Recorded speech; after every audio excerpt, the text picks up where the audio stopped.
Frustrated parents trying to find childcare say the BC system is in crisis right now with soaring costs for families, a lack of spaces, and inadequate funding from the province. For some families, it is a choice between quality childcare or work. And many who return to their jobs discover that at the end of the month, they are no further ahead. A News reporter Aaron Glazier joins us now with more on a desperate situation for many Capital Region families. Aaron. Hudson, the summer months are the busiest for families struggling to find daycare spots for their children. And as the school year approaches, it's only getting worse. Little Bears Daycare provides children with the learning fundamentals and environment they need to grow and prosper.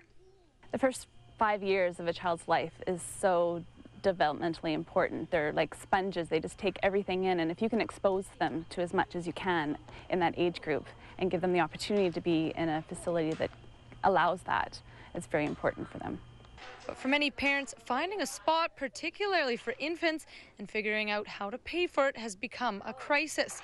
Lexi Biegun opened a daycare with her own 2 young children and now has to turn others away. There's nothing out there, and the spaces are very limited. We have 4 spaces available for that age group, and we have a waiting list of over 50 families. Ann and Mike Vardy's son Colton is just 11 days old. They started looking for infant childcare long before she even gave birth. And when the time comes, it will cost roughly $1,500 a month, a price tag they say is too much. I started looking for daycare when I was about 7 months pregnant.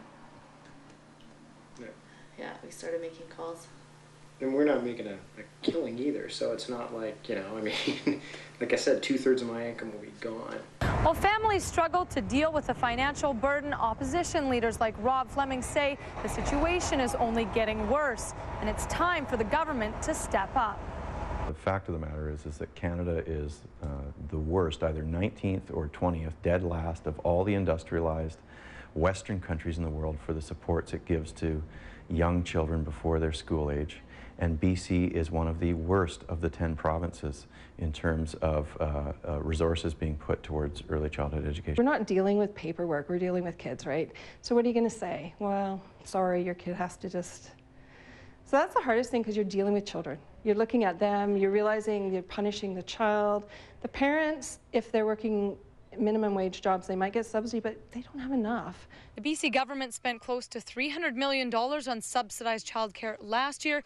That compares to Quebec's $1.8 billion, a gap parents, providers, and opposition politicians say is far too big. Hudson, while centers like Lexi's Little Bears and others do have spaces available for the 2.5 to 5 years old, if you have an infant, the wait list can be anywhere from 1 year to 3 years, and parents are advised to look early. All right, Aaron Glazier reporting here, and thank you. You're welcome.